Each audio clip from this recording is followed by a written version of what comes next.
गौरी नारायणी नमस्तुते नमस्तुते नमस्तुते। सनातन धर्मसार चैनल की तरफ से आप सभी साधकों को चैत्र नवरात्रि की अत्यंत हार्दिक शुभकामनाएं। नवरात्रि के दूसरे दिन माता ब्रह्मचारिणी की पूजा की जाती है।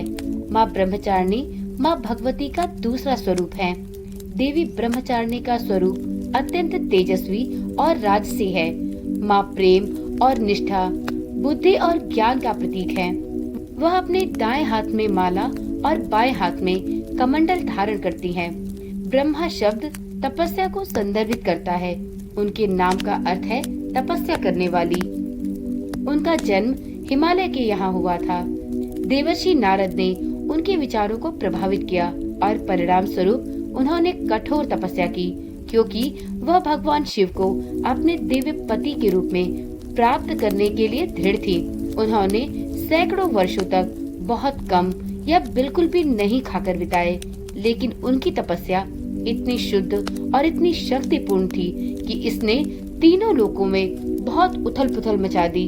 भगवान शिव को अपने दिव्य पति के रूप में प्राप्त करने की उनकी इच्छा अंततः पूर्ण हुई। देवी ब्रह्मचारिणी आपको अपार भावनात्मक शक्ति प्रदान करती हैं और आप सबसे कठिन समय में भी अपना मानसिक संतुलन और आत्मविश्वास बनाए रखने में सक्षम हो सकते हैं। माता ब्रह्मचारिणी आपको अपनी नैतिकता पर अडिग रहने और कर्तव्य पथ पर आगे बढ़ने के लिए सदैव प्रेरित करती है। माँ ब्रह्मचारिणी की कृपा से आप अपने मार्ग में आने वाली सभी चुनौतियों से निराश हुए बिना अपने जीवन के पथ पर आगे बढ़ने का प्रयास करते हैं। उनकी कृपा से आप स्वार्थ, अहंकार, लालच और आलस्य से छुटकारा प्राप्त कर सकते हैं। माँ ब्रह्मचारिणी स्वाधिष्ठान चक्र को नियंत्रित करती हैं और इसके जागृत होने पर साधक का मन ऊपर की ओर बढ़ते हुए इसी चक्र में स्थापित होता है। यह चक्र भक्ति और समर्पण को स्थिर तरीके से बनाए रखने में संपूर्ण रूप से मदद करता है। ब्रह्मचारिणी का अर्थ तप की चारिणी यानी तप का आचरण करने वाली। देवी का यह रूप पूर्ण ज्योतिर्मय और अत्यंत भव्य है। पूर्व जन्म में इस देवी ने हिमालय के घर पुत्री के रूप में जन्म लिया था और नारद जी के उपदेश से भगवान शंकर को पति रूप में प्राप्त करने के लिए घोर तपस्या की थी। इस कठिन तपस्या के कारण इन्हें तपचारिणी अर्थात ब्रह्मचारिणी नाम से अभिहित किया गया। 1000 वर्ष तक इन्होंने केवल फल फूल खाकर बिताए और 100 वर्षों तक केवल जमीन पर रहकर शाक पर निर्वाह किया। कुछ दिनों तक कठिन उपवास रखे और खुले आकाश के नीचे वर्षा और धूप के घोर कष्ट सहे।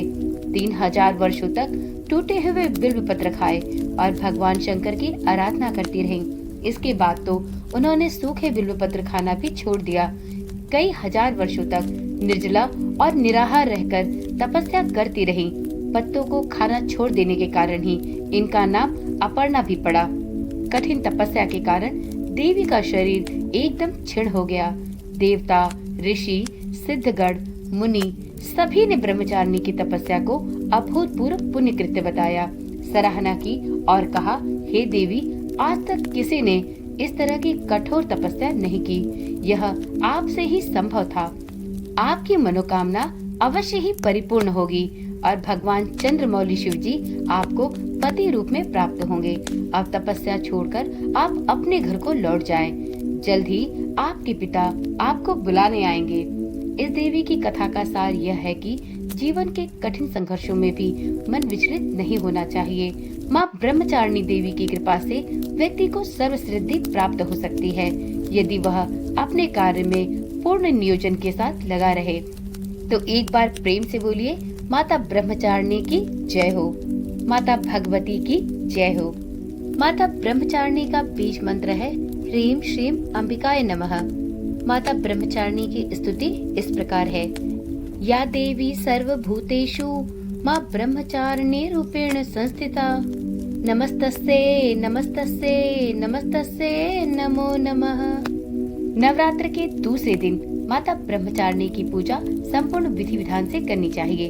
माँ ब्रह्मचारिणी को सबसे पहले पंचामृत से स्नान कराएं, फिर अक्षत, कुमकुम, सिंदूर इत्यादि अर्पित करें। माता ब्रह्मचारिणी को सफेद और सुगंधित पुष्प। इसके अतिरिक्त आप कमल या गुड़हल का फूल भी देवी माँ को चढ़ा सकते हैं। इस दिन माता को सफेद भोग, मिश्री या सफेद मिठाई का भोग लगाएं। माता की कथा पढ़े, माता के मंत्रों का जाप करें और इसके पश्चात माता ब्रह्मचारिणी की आरती करें एवं प्रसाद का वितरण सभी घर वालों में करें। माता ब्रह्मचारिणी को इस दिन चीनी, गुड़, दूध, पंचामृत और दूध से बने व्यंजन का भोग लगाया जाता है। मान्यता है कि ऐसा करने से व्यक्ति को लंबी आयु का वरदान मिलता है। माँ ब्रह्मचारिणी को चीनी या गुड़ का भोग लगाना बहुत शुभ माना जाता है। आप चीनी या गुड़ से बनी मिठाई का भी भोग माता को लगा सकते हैं।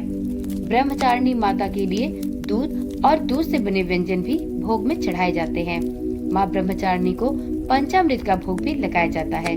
पंचामृत में चीनी, शहद, दही, घी और गाय का दूध डाला जाता है। तो इस प्रकार से नवरात्रि के दूसरे दिन आप माता ब्रह्मचारिणी की पूजा अर्चना करके माता भगवती की असीम अनुकंपा प्राप्त कर सकते हैं। यदि वीडियो अच्छी लगी हो तो वीडियो को लाइक और शेयर करें। और कल यानी चैत्र नवरात्रि के तीसरे दिन माता चंद्रघंटा की कथा सुनना ना भूले। तो एक बार प्रेम से बोलिए, माता रानी की जय हो, नौ दुर्गा की जय हो। माता की कृपा सभी भक्तों पर सदा सर्वदा बनी रहे। माता का जयकारा लगाए बिना कहीं मत जाइएगा। बोल साचे दरबार की जय।